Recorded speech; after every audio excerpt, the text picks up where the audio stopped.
was a small country, half a world from home, and it shook with the fire and thunder of war.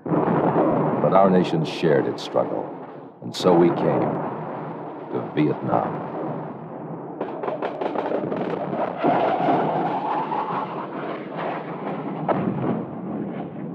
Here, in the sounds of the country and its people, in the sounds of battle and danger and fear and courage, here is Vietnam, as lived by the American fighting man. For every man, the war begins on a different day. For some, when a jet transport touches down at Tan Son Nhut or Da Nang.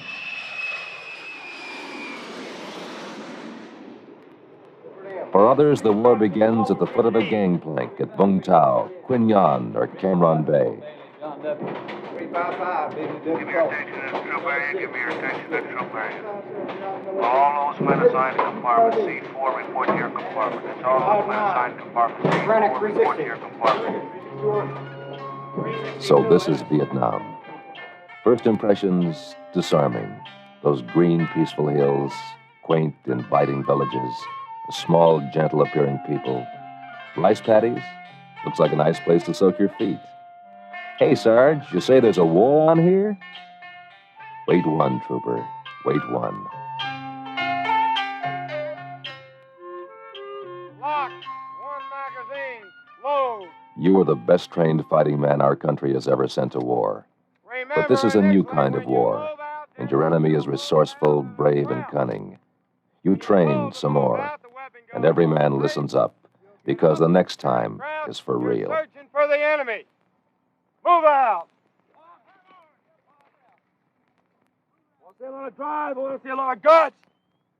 You men are going to war. Carry the weapon at the ready, and you crouch.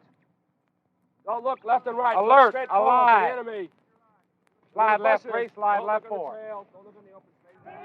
Observers, sound off like you got out there. Get out. Shoot him, okay, 4, what's your mistake? You can't see anything. What do you do? Pull your weapon back and roll over. Get around the other side of the officer, right? There you go. Then you crawl out. There you go. Now you're cooking with the man to do. All right, number 3, get up, move out. Get up, move out. Jolly's in the area. You got to be careful. You can't walk out there like that. Get up, move out. Move. You've got to move across that open ground. Right. Movement. Leaps and bounds. 4 on your feet, move to your left. Left, 4, left. Hit it, 4, 3 on your feet, move out. Left, up by the bunker over here, 4. Keep off your face, 4. If you don't maintain that base, 5, now bring that weapon down. Down, 5. 3 and 4, lock your weapon. Way down. 3 and 4, lock your weapon, move out. 3, move out now. Way down, bring that weapon down, son. Hit it, 3. Lay down that weapon now.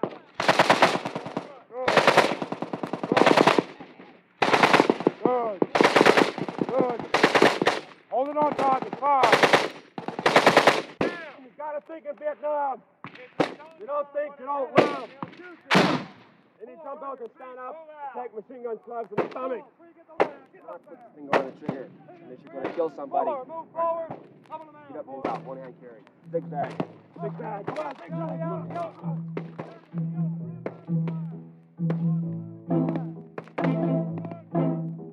go. Alert, alive. Alert, alive. You carry the lessons of training to the tests of war. And Vietnam engraves itself on a new set of senses. Rice paddy, no cover, trail, punji stakes, farmer, Viet Cong, elephant grass, ambush, shadows, movement, hair trigger eyes. What's that in the trail? What moved there? That shadow of the tree line. What's that little boy carrying in his hand? And ears you never knew you had, tuned to Charlie's War, to the sounds of a jungle night in Vietnam as you lay in ambush, listening.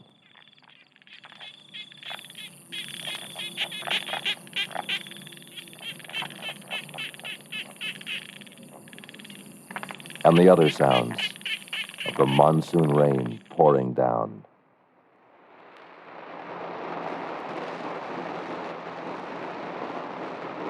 Or the night-long drizzle drumming on your poncho.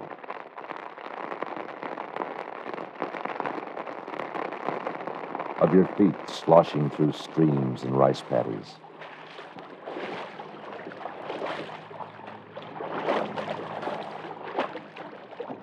Little sounds of war, of a wounded baby crying.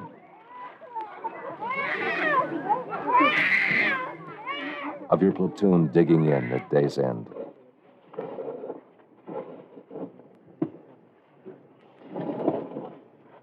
Of your own artillery at night. After a while, you never woke. Your ear had learned the difference between incoming and outgoing. And the sounds you could cut with a knife. Of your patrol slipping through a Viet Cong jungle.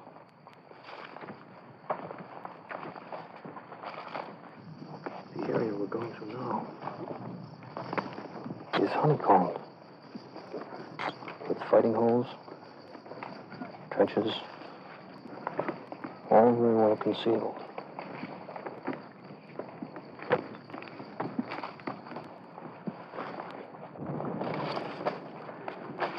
Coming out of the undergrowth now. And the sound of Charlie bringing the war to you with the knifing crack of a sniper's bullet. That was close. Or the numbing terror of a mortar attack at night.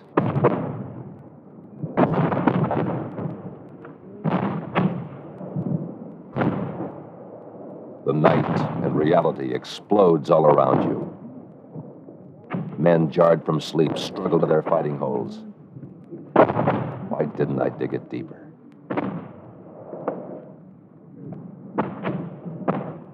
If you have lived through a mortar attack, you know the feeling that every round is going to drop into your hip pocket. And when we're riveted to that heaving, dark earth, every swear word is really a prayer. Damn it.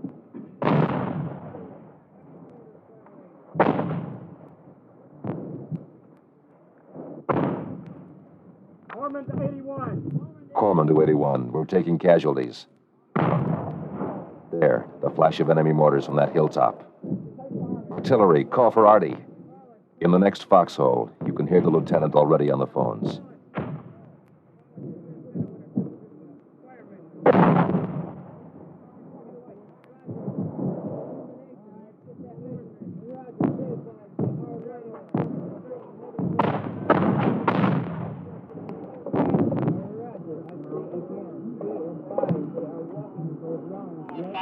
Azimuth 1600 and will adjust, over.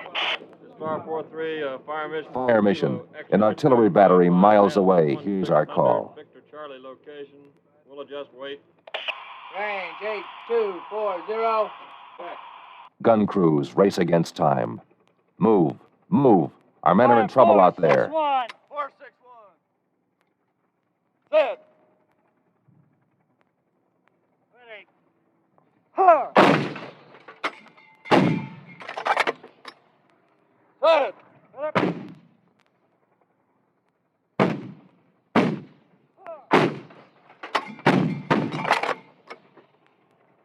Set.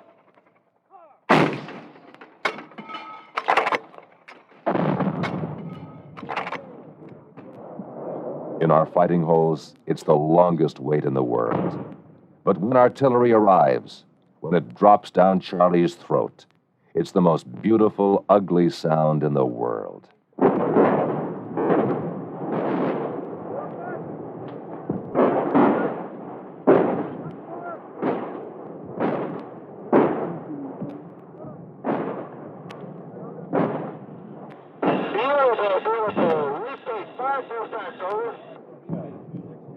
On target.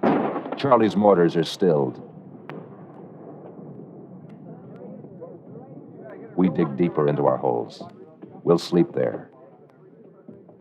We collect our casualties. We have 4 wounded. But it's over. And the war is shorter by one more dirty, sleepless, fear-filled night of Vietnam.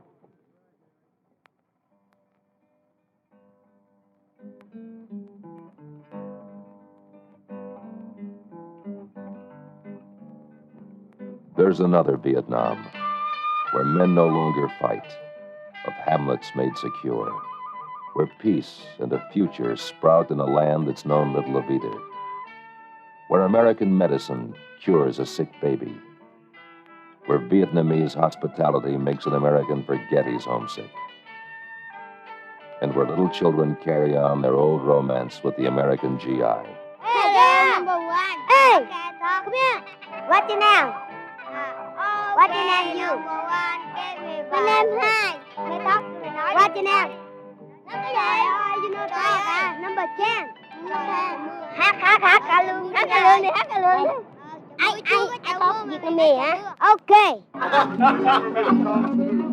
And there are moments taken from war for a man to unwind, to write his thoughts home, to talk Vietnam off his chest. This godforsaken country, I don't care how much they publicize this. They just don't know what hell is until they come here.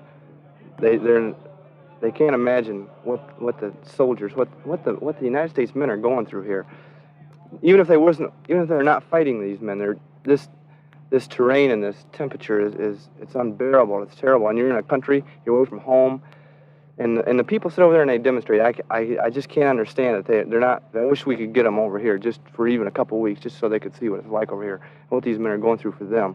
Sure, join the Army and come on over, see what it's like. We go 7 days a week, 12, 14 hours a day. What little spare time there is, the guys spend writing letters, go down to the club, have a few beers. Well, the full year we're here, none of us can afford to get drunk ever. And 3-day pass, we never heard of one. I've been here 5 months. I've had one half of 1 day off, and I wrote letters and slept. Sometimes we lay out here in positions and bugs and ants crawl all over us. After you've been out here about 6 or 7 months, it just doesn't bother you anymore. You just say, oh, well, what the hell? Forget it. It's a lot of mountain country. You got to do a lot of what we call humping. You can get used to it. But you can't get used to the people shooting at you. Well, really, Charlie, just about the only things that bother me over here. And when I'm shot at and come real close, it has a great effect on me. Well, when you talk about combat, you got to realize it all isn't just fighting. You got to stand out there and water up to your knees day after day, and heat's unbearable, and it always isn't just fighting. There's other things that can work a man a lot harder than getting shot at. The red ants are vicious. They will bite and they will attack. And you got some other kind of ants. They got these red ants. They're clearish red. And they got black beady eyes. Bad ants, boy. Let me tell you, these are some bad ants. And the most of the time when I see them, I take my mosquito repellent and throw on them, burn them up. And then come night, I'm in trouble again. I don't have no mosquito repellent for the mosquito. So you have to be careful whatever you do over here. Leeches bother me a lot. You'd be walking along not only in the water, but through the rice paddies or anywhere. You think you got a leech on your leg and you're afraid to look and stop. You do got a leech on your leg. They got black ants here that, scarf up on food. They open sea rations for you. You know they say about these 2 seasons they have over here, hot and dry and hot and wet. And the hot and wet, you stay muddy and dirty. They got all kinds of snakes and bugs over here.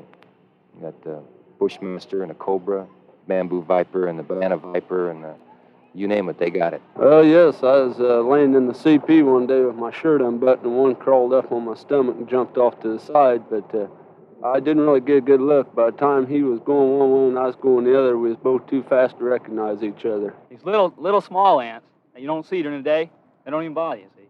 And you lay down at night, you roll your poncho out, you lay down on it, and you devour it right there. You can hang it up. That's about the only kind of ants I can think of right now. Well, these punji sticks, they're a pain sometimes. I tell you, I've been in this platoon for 3 months, but I think that just about anything that happens outside of a person getting shot or anything, that this platoon would laugh about it. I mean, as one of my sergeants told me, I think this platoon could go through hell and come out laughing about it. Well, I'm from Georgia, and I miss laying down on the river at this time of year, fishing. Miss my wife and sleep. Well, family mostly, just your friends. Cold water. You just can't get it around here. No, other than ice, probably. I don't know, just the normal conveniences that seem like you take for granted all the time when you're at home. Cold milk and ice cream. Good food. I don't know, there's just nothing like an American girl. Mostly I think you think about home, what you're going to do when you get there, and just pass time away, think of the different things you used to do, just hoping for the time when you get to go back. I guess I'm counting the days when I go home. I check them off. I got 1,800 to go, but I'm still counting. About the first thing I'm going to do is get right down and kiss the American soil. Well, my first thing I want to do is get me a real hot bath, get in the tub and soak for about 3 hours, get some of this crud off me that's been on for the last 9 months or so. I never realized what home was like, man. I tell you, the United States is terrific. I don't care. Well, all I can say, when I die, I had to go to heaven because I would spend my time in hell, because I don't think hell could be no worse.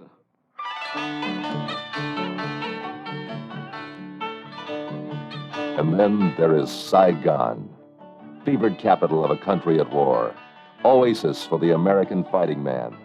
In every rice paddy of Vietnam, her name is a promise of life.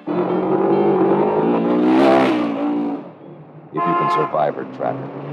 For Saigon streets are the noisiest, riskiest no man's land in Vietnam.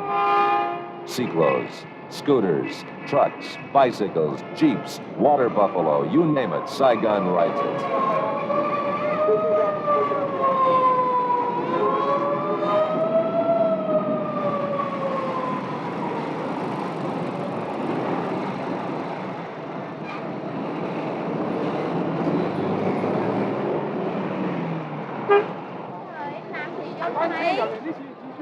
And the sidewalks, swarming with people, cluttered with the wares of the sidewalk vendors, awash in the strange smells and sounds of Saigon. Watch, good watch. Number one watch, Charlie. Where do you go? A taxi. Hey, you buy bear, sir? You buy bear? Where you go? I watch for you. Hey, I watch for you. Where you go now? Checkerboard, number one. Okay, I'll have to go here. Okay. How much you pay, my friend? Okay. I tell you, I got young number one for you. Green, very nice. I believe it's down this way here. It's on Tudo Street. See, Tudo is And Saigon is Tudo Street. 100 bars, 1,000 scooters, 10,000 number one girls. But most important for some GIs, it was 1 million miles from war.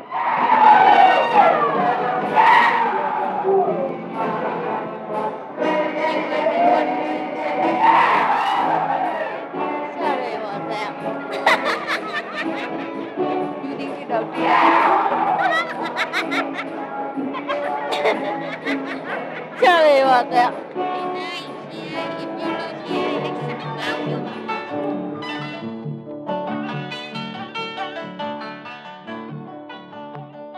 Saigon is other things.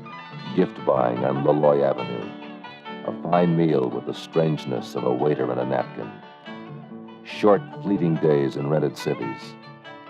A dozen service clubs where fighting men forget for a moment. And if you're in Saigon on a national holiday, it is Saigon as it must have been. Fireworks, festivities, parades. Trong cuộc lễ diễn bên này là tiểu đoàn 2 thủy quân lục chiến, một trong những đơn vị tiệm chiến của đoàn quân phổ thông.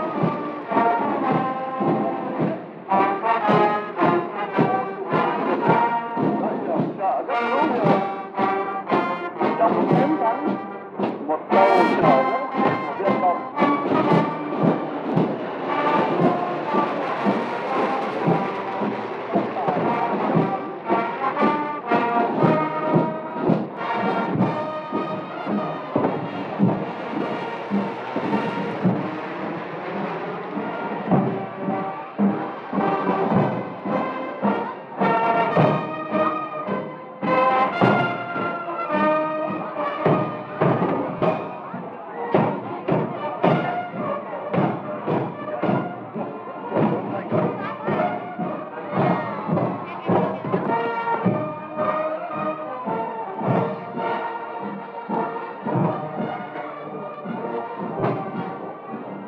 brave nation, a generation at war, deserves parades.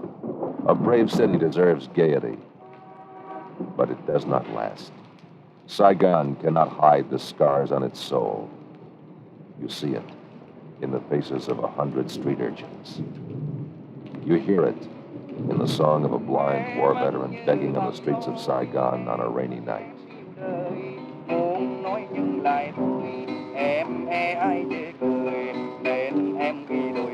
His song speaks for the city at war. Dear unknown, you are a man. You must march off to war. My eyes seem to tell you to love life, but inside, I am too sad to say the words. A song of the 1960s, Saigon, Vietnam.